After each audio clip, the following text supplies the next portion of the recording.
at 6. It was a win or go home game for Buffalo, and the Bills are moving on in the playoffs, narrowly beating the Colts. Some tense moments on the field in Orchard Park today. Good evening, I'm Dan Schrack. We have team coverage of Buffalo's first playoff victory since 1995. Natalie Kutchko and Mike Catalana both live in OP, but we begin with Jenna Cottrell. There was a bit of yelling here in the newsroom, wasn't there tonight, Jenna? Guilty. Yeah, Dan, I think I can also still hear Bills fans screaming. It was not always pretty. It was basically a nail-biter all the way through, but Buffalo's season continues on after the Bills beating the Colts this afternoon. Buffalo with their first playoff win since before Josh Allen was born, which was 1996. Fans in the stands in this one, a limited amount of Bills Mafia, but you know, of course they were loud. This game was intense. Fourth quarter, a Tyler Bass field goal gave the Bills the lead 27-16, but Phil Rivers not going out quietly. 27-yard touchdown pass to Jack Doyle. Two-point conversion good. It's a three-point game. The panic was real, and Josh Allen, whew, this one got dicey. The ball pops out in this one, but the Bills able to recover. But things were getting shaky in Orchard Park. Colts take over 4th and 10 now, and all the momentum, they convert on this play. Rivers to Zach Pascal. It's ruled a catch. The ball comes out. It's a fumble, right? No. Refs review it. The call still stands. So the Colts with a last chance. Rivers the heave, the Hail Mary, and Micah Hyde knocks it down. The Bills survive and advance 27-24. Mike Catalana now in Orchard Park. An unbelievable game. The Bills moving on, but Mike, wow, things getting a little scary for Buffalo. Oh, no doubt about it, Jenna. Who said it was going to be easy, right, coming into this playoff game? And the Bills, you called the right word. They survived. A late Josh Allen fumble, a terrible missed call by the officials, and a review that should have gone the Bills' way. And then, of course, a Hail Mary. And Bills fans know that's how they lost the last game that they lost in Arizona, but they still came up with the play at the end. This is a team that walked off the field in Houston a year ago, just stunned that they blew that playoff game and did not advance. But this time they got a chance to celebrate on the field in Orchard Park. They are winners in the postseason. They are moving on. It's relief. It is excitement. It is a Bills playoff victory. It's huge. It's huge. You know, that's just another step of our season that we wanted to accomplish. We have a lot more goals to attain. It was awesome to get a win in front of Bills Mafia in Orchard Park for the first time since '95. Just very thankful for these group of men and women in our building, and the environment, everything. I mean, to do what we've been able to do is never one person, and I think that's what our team embraces. That's what the organization embraces. And how about the way Josh Allen played in this one? Again, the disappointment last year in Houston, over 300 yards, 3 total touchdowns today, came through big in the second half. You will hear from Josh Allen about his performance and his team moving on coming up a bit later in sports. Jenna? All right, thank you, Mike. What a game it was. Coming up in sports, you'll also hear more from the team as the Bills now surviving and advancing on in the playoffs. All right, Jenna, thank you. And the excitement and panic were both palpable today in Orchard Park. For the first time this season, Bills fans were in the stadium. And as 13 Wham's Natalie Kutchko tells us, it was a much different feel than ever before. Natalie?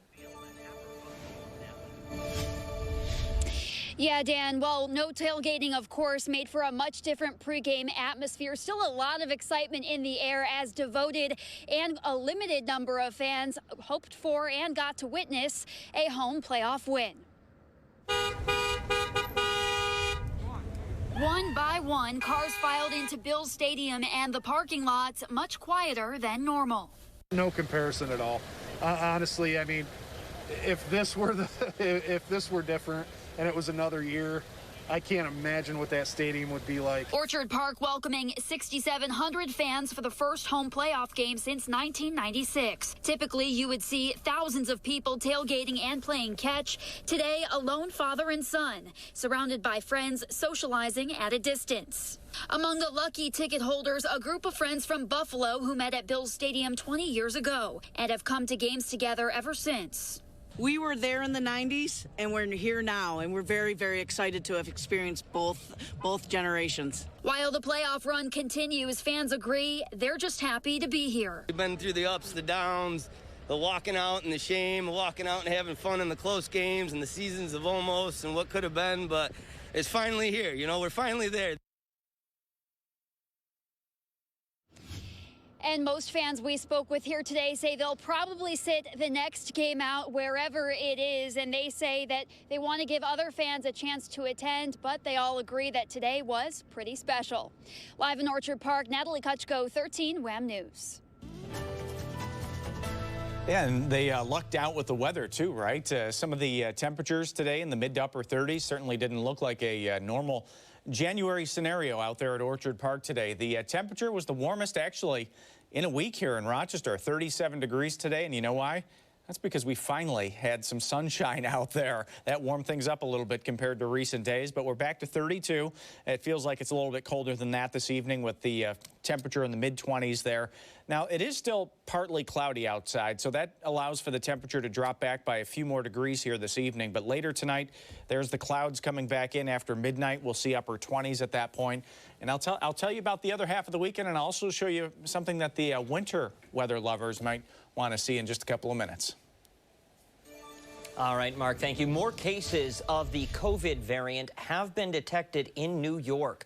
Governor Cuomo says 4 people have tested positive for the strain first identified in the UK. 2 are connected to the initial discovery in Saratoga Springs. A 3rd case has been traced back to a person living on Long Island. A look now at the latest COVID-19 numbers here in Monroe County. The health department reporting 631 new COVID cases tonight, no new deaths. 887 people in the Finger Lakes region are hospitalized. 149 of them are in the ICU. Today, Unity Hospital continued to vaccinate more healthcare workers across the Rochester Regional Health System. It comes ahead of New York State expanding vaccine distribution efforts. On Monday, more essential workers and people over the age of 75 will be able to get their first dose of the vaccine. Health leaders say they expect more guidance from state officials throughout the weekend. Still ahead tonight, what the White House is saying as the calls for impeachment continue. The 13 WHAM mobile weather tracker. Tonight, the White House is responding to calls for President Trump's impeachment. The deputy press secretary saying in part a politically motivated impeachment would only further divide the country. Here's ABC's Faith Abube. President Trump facing growing outrage following Wednesday's attack on the U.S. Capitol building. Twitter cutting off the president's account, quote, due to the risk of further incitement of violence. Democrats threatening to impeach the president for a second time, accusing him of, quote, willfully inciting violence against the government. House Speaker Nancy Pelosi speaking out in an interview with CBS's 60 Minutes. Sadly, the person who's running the executive branch is a deranged, unhinged, dangerous President of the United States. But he has done something so serious that there should be prosecution against him. President-elect Joe Biden leaving the decision up to Congress. The quickest way that will happen is us being sworn in on the 20th. Even some in the president's own party calling for his resignation. Republican Senator Lisa Murkowski in an interview saying, quote, I want him out. He has caused enough damage. Others calling for the 25th Amendment to be invoked. All indications are that the president has become unmoored, not just from his duty, nor even his oath, but from reality. Meanwhile, law enforcement combing through all social media posts, surveillance video, and cell phone data, and receiving thousands of tips after releasing BOLO posters. There are a myriad of laws that can be, federal laws that can be utilized in cases like this. Firearms offenses, crossing state lines, explosives, of course, crossing state lines. So far, 13 people have been charged in federal court. Richard Barnett photographed with his feet on Speaker Pelosi's desk, facing federal charges including unlawful entry and theft of public property. He's now turned himself in to authorities in Arkansas. Authorities are also looking for this man accused of planting pipe bombs near the RNC and DNC headquarters. Faith Abube, ABC News, Washington. A Boeing 737 carrying 62 passengers and crew is believed to have crashed off the coast of Indonesia. This specific plane is not the Boeing 737 MAX that just recently returned to service. Boeing is working on gathering more information. Still ahead tonight, winter is still on vacation, but Mark sees some changes down the road. He'll show us when cooler air returns. Next. Your Weather Authority extended forecast is brought. Well, welcome back, everybody. You know, December and January, typically in Rochester, the cloudiest times of the year. You've lived here for a long time. You know that. We average about 29% possible sunshine in December.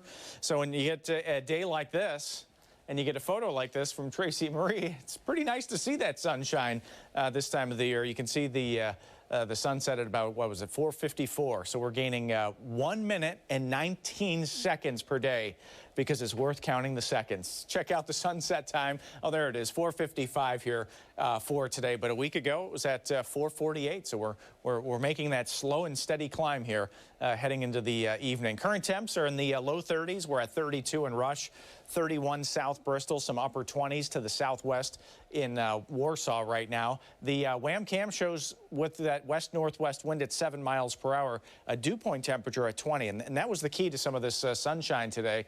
The air was just a little bit drier today compared to some of the days that we've had recently. And all the spotters had a comment about the sunshine.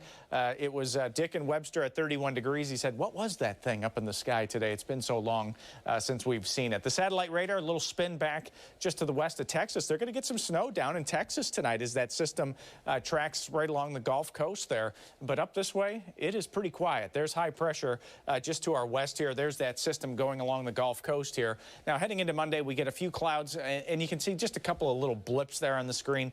Could be some flurries, some brief snow showers. It is not going to be a big deal at all. The neighborhood forecast near 30 by lunchtime tomorrow. And again, the clouds are going to win out again. They're going to move back into town. Not uncommon for this time of the year. And as a result, the high temperature goes back into the low to mid 30s. But where is winter? It's another week if you don't like winter. We're not going to have any significant winter weather. Temps in the 30s, even climbing into the 40s as we head towards Thursday. But there are some changes coming up down the road. I think by next weekend, we're back into colder air and lake effect snow. So if you're thinking ahead to that next Buffalo Bills home game in Orchard Park, it's going to be a different looking world probably next Sunday. Mainly gray, sunrise at 7:41 tomorrow morning. Temps by the afternoon are around 33 degrees, limited sunshine. Seasonably cool, and our 7-day forecast will take you to next weekend. And there's that colder air coming in. Some flurries could be a possibility there later Thursday night into Friday. And it does turn a little windy as that colder air comes back in. That's an early day high temperature on Saturday. We're waiting for the return of some of that colder air, and it looks like it's in that 7 to 10 day window, Dan. Don't know if I'm going to be here next Saturday, Mark. You're making plans? I might head south. He's got plans. Thank you. Yeah. Still ahead tonight, the Bills with their first playoff win in 2 decades. We'll have a live report from Orchard Park as Buffalo's season continues. 13 WHAM News is brought 13 WHAM Sports, brought to you by Salvatores.com. All right, Bills fans, how are you doing? How's your heart rate? Deep exhale. What a wild game. You knew it wouldn't be easy, but man, the Colts, they were the real deal today. But the Bills finishing the job. Western New York rejoice. Another drought snapped as the Bills win their first playoff game since 1995. Josh Allen in his second playoff appearance this afternoon. We know how last year ended. Early on, the Bills looking out of sorts in this one. Colts score a field goal first, but from the doorstep, Allen looks like he's going to run it in, but then the throw to Dawson Knox. That's Allen's first postseason TD pass of his career. Bills in front, but the Colts controlling the game clock. Jonathan Taylor punches it in. Colts had nearly 20 minutes of possession in the first half. Indy takes back the lead, and Colts drive the field again. Fourth down, huge play. It flies off the fingertips of Michael Pittman. Still only a 3-point game, so the Bills have to drive 96 yards, and rookie Gabe Davis hauling in this pass. Are you kidding me? Then to cap off the drive, Allen takes it in himself. A huge swing. The Bills with the lead 14-10 at the break. Third quarter, only a Tyler Bass field goal, but early fourth, Allen here to Stephon Diggs, and this right here is what we call pretty. The Bills up 24-10. But here comes Indy. Rivers with 17 years experience, and it showed today. Rivers to Zach Pascal. Indy cuts it to a 24-16 Bills lead. Buffalo struggling to move the ball, meaning it's on rookie Tyler Bass's shoulders. 54-yard field goal, and it is good. The longest ever field goal by a rookie in NFL history. That is something. Stephon Diggs was pleased. 27-16 Bills, but less than 2 minutes later, Rivers to Jack Doyle, wide open. They go for two, and Indy gets it. Things were falling apart in Orchard Park. It's a three-point game late. 4th and 10 now. The Colts with momentum. They convert. This right here ruled a catch.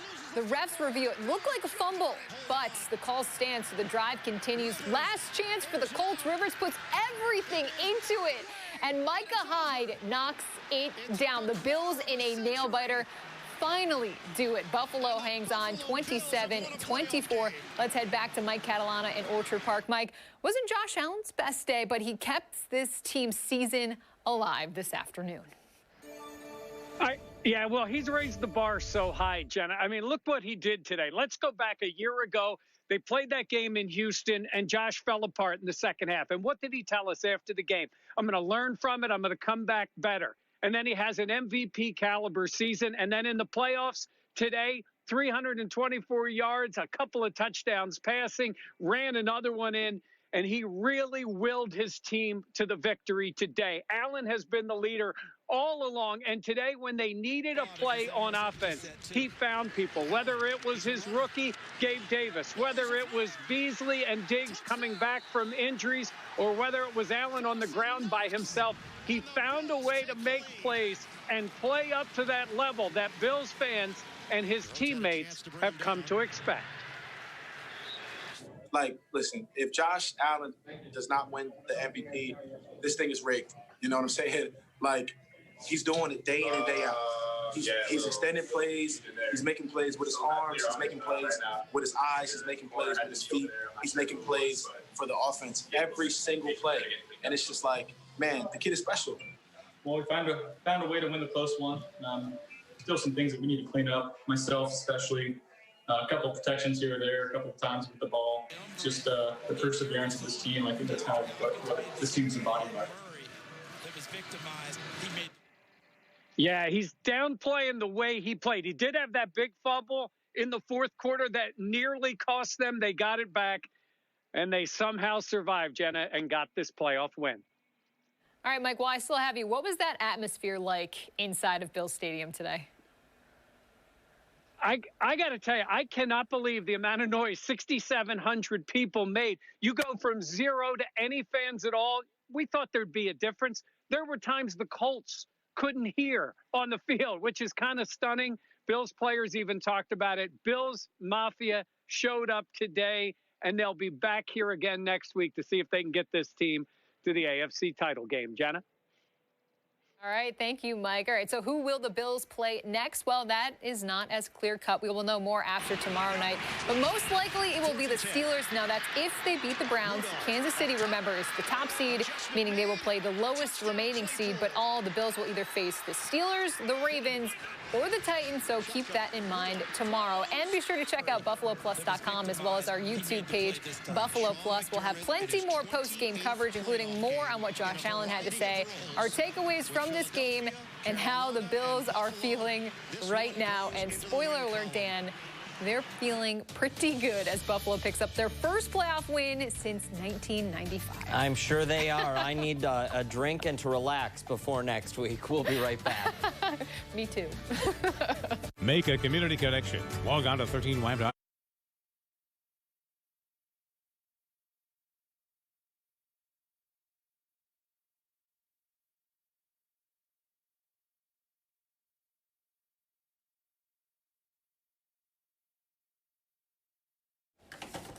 And, Mark, you know, a lot of people out there at the ice skating rink, MLK Park, it opened up today. Yeah, and, you know, with the sunshine, it was nice, but it was still cold enough, you know, out there. Yeah, perfect weather. It started at 17 this morning. That was the third coldest morning, believe it or not. that we've had this entire winter in Rochester. I know that's bizarre to say, but for such a relatively high low, we wound up at 37 for the afternoon. 32 right now, and temps this evening into tomorrow will make their way back into the 20s. All right, sounds good. Hi, I'm Neil. Today, many of us